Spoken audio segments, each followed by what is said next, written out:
Okay, good afternoon everyone. Welcome to today's press conference to preview the second leg of the Champions League semi-final.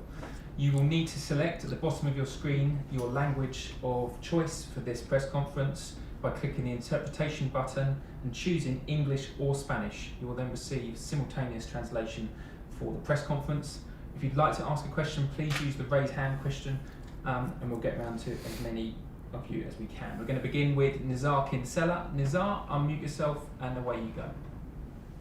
Hi Thomas. I just wanted to talk about, the women's team are already in the Champions League semi-final. You can make the men's team in it.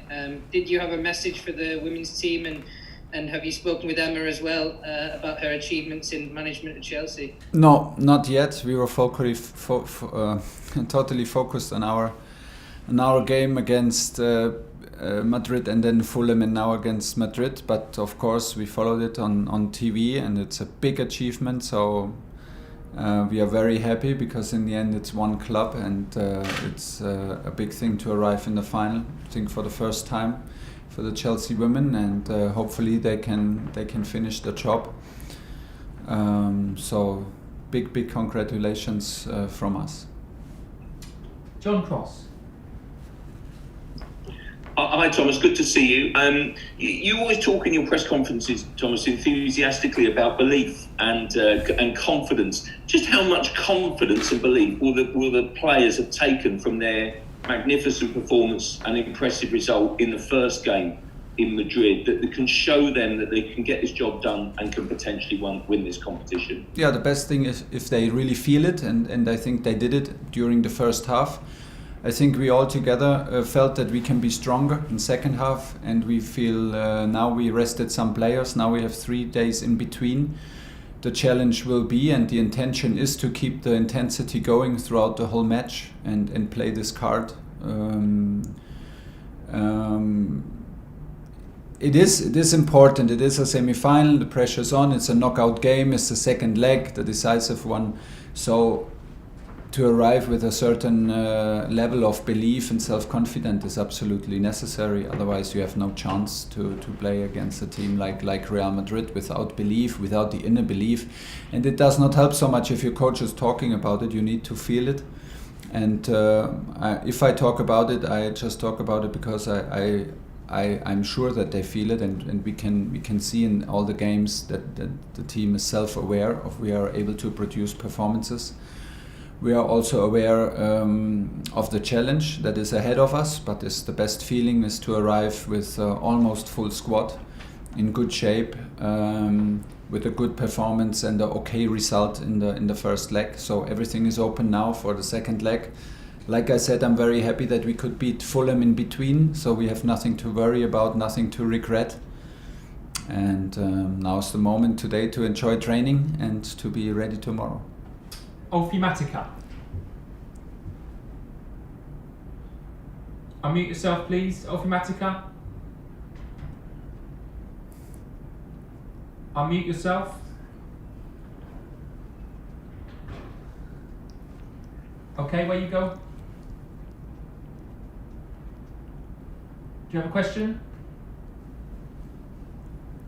He cannot hear. Does he hear us? Okay, do you want to ask your question, please? No? Okay, we'll switch. We'll go to Nick Purewell, please. Hi, Thomas. Hi. I'm just wondering if you could give us an injury update on the guys who are doubtful, Tony and Matteo. And the other day we were talking about Christian and his number, and you said he chose Eden's number. He accepted Eden's number. I know you were saying he brought a little bit of focus on himself, but is that good in a way because it shows his confidence? Yeah. Players, obviously the best players in the world, they need that confidence and belief in themselves, don't they? So is it good that he obviously realizes his talents and Absolutely, it's absolutely, it's a good thing in this decision to take this number, and it sets the tone and it shows the determination and the dreams that Christian wants to fulfill and his own demands to himself. This is a very good part of this decision, the downside of this decision is that people will always compare you with any number 10 in the world and with the number 10s in a big club like Chelsea. So this is the downside, and you have to live up for it. But right now he's in a good place and he has a huge impact to our team. So everything is good, and he can. We are happy if he continues tomorrow to make his mark. For the injuries, I can just give you the status right now, which is that Matteo will not be in the squad. I think that Tony will play with a mask. He will play with a mask because he trained yesterday with a mask. Everybody else is in training today. So hopefully we will have no re-injuries, no new injuries from today's training. That means that everybody is available except for Mateo Kovacic. Kian Sabani. Hi Thomas, wondering if you think from a tactical perspective if tomorrow's game will be similar or different than the first leg. Will it be more open with Real Madrid chasing the game, or do you think it'll be relatively conservative? I'm not sure if they will play again in a 5-3-2 or they switch to their more familiar 4-3-3. That depends maybe also on the last test for Mendy and Ramos today. And from this decision, things change, of course, by nature, because any formation has its strengths and its weaknesses. It's always like this. So in the end, in a semi-final in Champions League, I believe that it's not about the formation.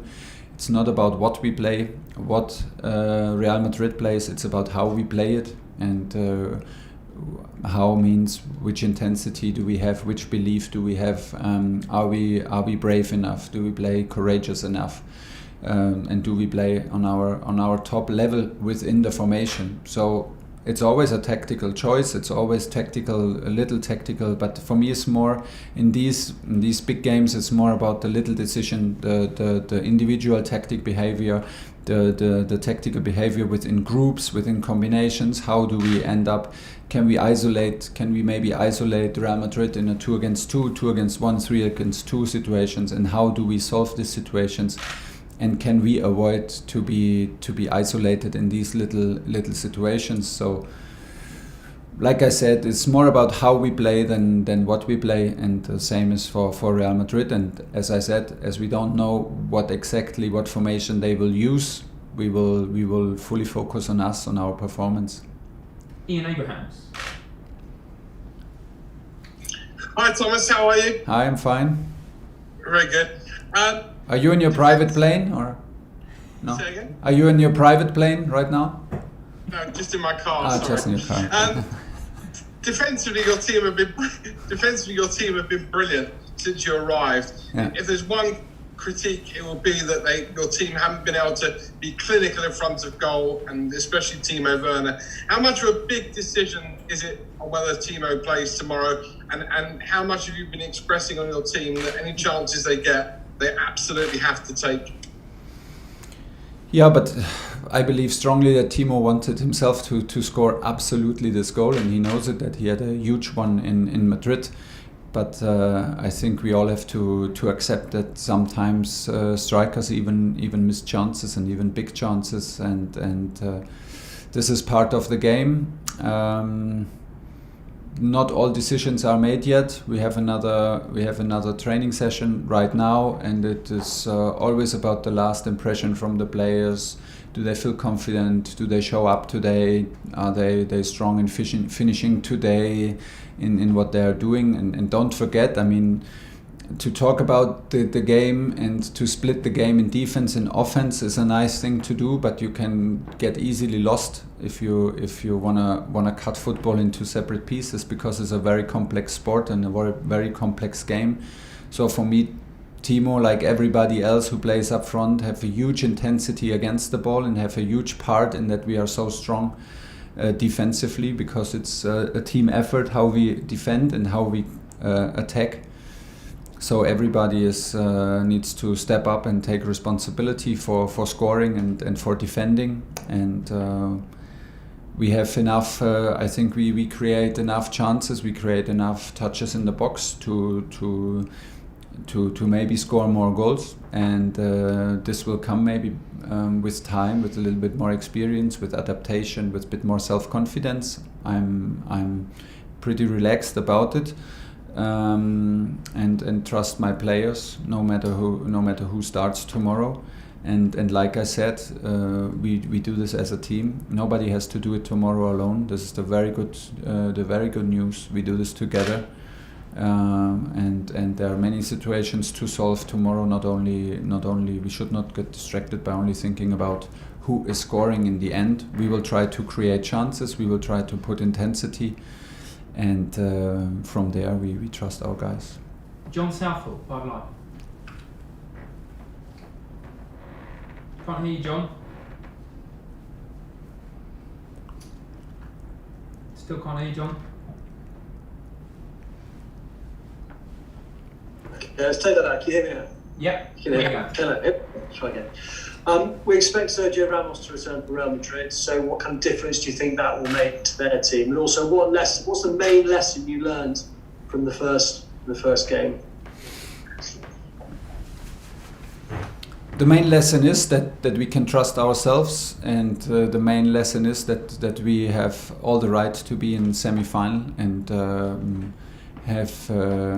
we should be self-confident, have absolutely no fear to face this challenge, because we deserve to be there and we can perform again on this level. This is the main lesson. Does Ramos play or not? Well, this is a tough question, because I simply don't know it. We will see after the training today and when they give the lineup tomorrow. Does it change for Real Madrid? Yes, a lot, because it's the captain. It's the captain of the most successful team in Europe in the last years. So yeah, it changes a lot. But we cannot lose our heads about this decision. I think that he will start. We will prepare for that, and we have to make sure that he cannot do it alone. Paul Gilmore, Sky Sports News. Hi Thomas. Hi. Things have been obviously going very well for you. Have you now begun talks with the club over a new contract, or extending your contract? No. There's no time, there's no need and no time for this right now. Diego Plaza. Muy buenas tardes, Tomás. Diego Plaza. Hi there, coach.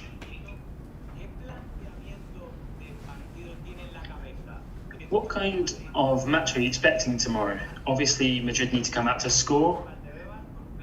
Do you think you're going to try and go out and score goals, or are you going to protect yourself a little bit more in defence? For me, the challenge is to forget the result. For me, the challenge is always in a two-leg the games, that you forget the first result and you go on and you start new at 0-0. And we will clearly prepare the match to win the match, nothing else. We have no other way to prepare matches. I don't know any other way to prepare a match than to encourage my team to go out and try to win it, to be our best.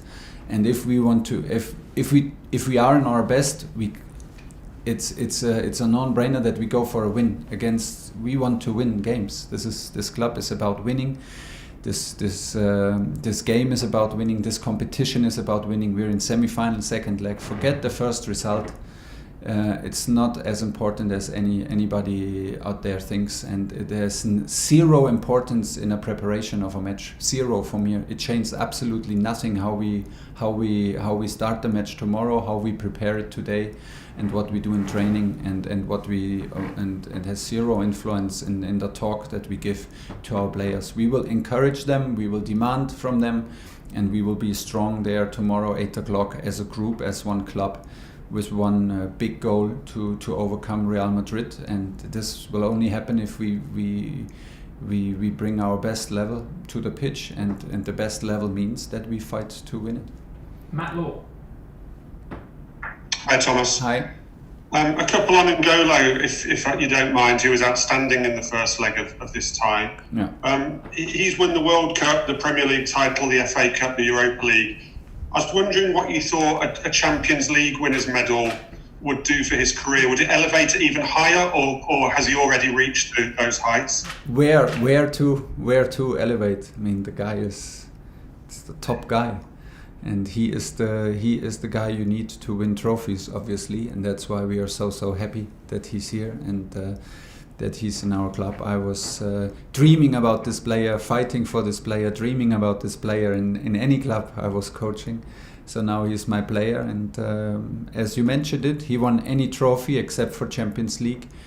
Hopefully he will do everything that we get this trophy, and for me he's an example, and he's an unbelievable input for any team in the world, and we are so happy that he plays for us. He is key, and he will be key tomorrow, and I hope in the best way possible. And secondly, I just wanted to quickly ask you about his character, because from the outside he can be quite hard to read. I wonder if he's hard for you to read, because he's on his own quite a lot when we see him, and you tried to give him a cuddle after Newcastle and he didn't really look like he liked to cuddle. I wonder what he's like.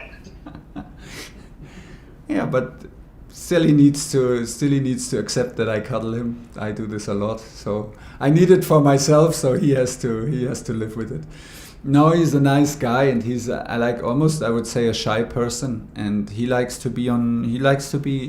quiet, he likes to have his own quality time, and he's not loud, but I see him smile a lot, I see him interact with anybody but on his own terms, and very shy, very polite, so I'm super happy. I'm so happy that these players like him exist, and to express yourself by pure performance is a pleasure to watch. And what he is doing with this mentality is the mentality of a real helper that will always give anything to help everybody on the pitch out there, and being such a nice, humble and quiet guy is a fantastic combination. Miguel Delaney. Hi Thomas, good afternoon. Just Chelsea used to be a club, well they are a club that have had a very distinctive relationship with the Champions League. Like before 2012, it was seen as a holy grail. And this season has been quite different in that suddenly it's gradually happened that you're in real contention. Have you felt that at all, or felt the club's mythology or history with the competition? I never felt like that this competition is our holy grail since I arrived. It is a competition. What I felt when I came to the club, that it's a very competitive club, that it is about winning in this club. And this sharpens the atmosphere, and this has a huge impact on the atmosphere here around in Cobham, in the club, in training ground, towards everybody, because it does something to you and you instantly feel it. But more in the way that we are very, very competitive, and the club is very competitive and very serious about any competition and about any game. This is what I like a lot. I never felt it that we have here a holy grail to reach, and that anybody that winning the Champions League is the very most important, maybe the only target that really counts. And the opposite, I have the strong feeling that any win counts, and that we demand, and the club demands of his team, and we, from me as a coach, that we win any game, no matter who's on the other side of the pitch, and that we arrive in games and in no matter in which competition, ready to win and ready to deliver performance. And this is what sharpens a certain mentality, and this is what I feel as our big strength, that we arrive as a team tomorrow that is used to this pressure, to this tension, and to this amount of belief and determination to win games. And this is a good pressure, because if you make things too big, it does not help nobody, and it devalues your performance in any other game. So why should it be like this? We know ourselves that is a huge opportunity tomorrow, and we know ourselves how hard it is to arrive in semi-final, and you can be very sure that we will give everything to make it through final. Okay, last two questions. Victoire and then Andy Dillon to finish. Victoire. Hi Thomas. Hi.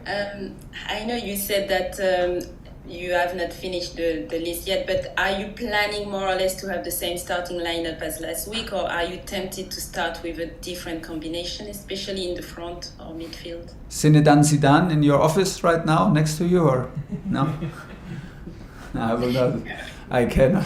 I'm so sorry. I would like to help you with your question, but I will not. I will not give any hint. I will hold it back until tomorrow, and make my decisions very late, like I usually do. I have my ideas in my mind, but I'm too long in the business that I also know that anything can happen in the last training, that any situation can even change my mind, and we need to wait. I need another sleep, and tomorrow I will decide for the lineup and give it to my team first.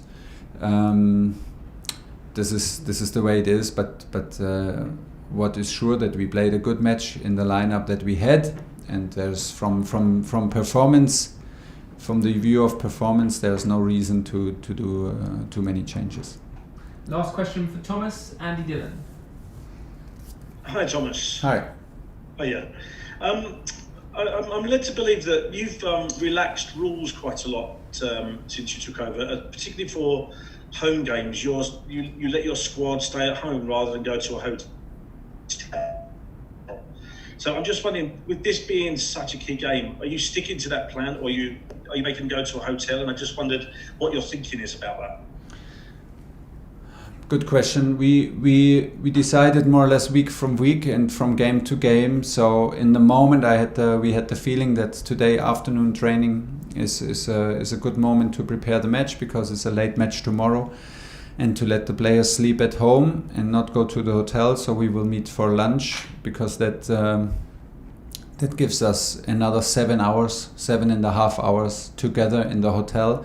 This is enough time for me to do meetings, to have several hours of rest again. So say somebody had maybe a bad night or does not feel, did not sleep good because whatever. So it's still a lot of time to recover. So once we have this in a season of almost 60 matches, if we have and sleeping so much also away from home and being so much in hotels, we try to reduce the time.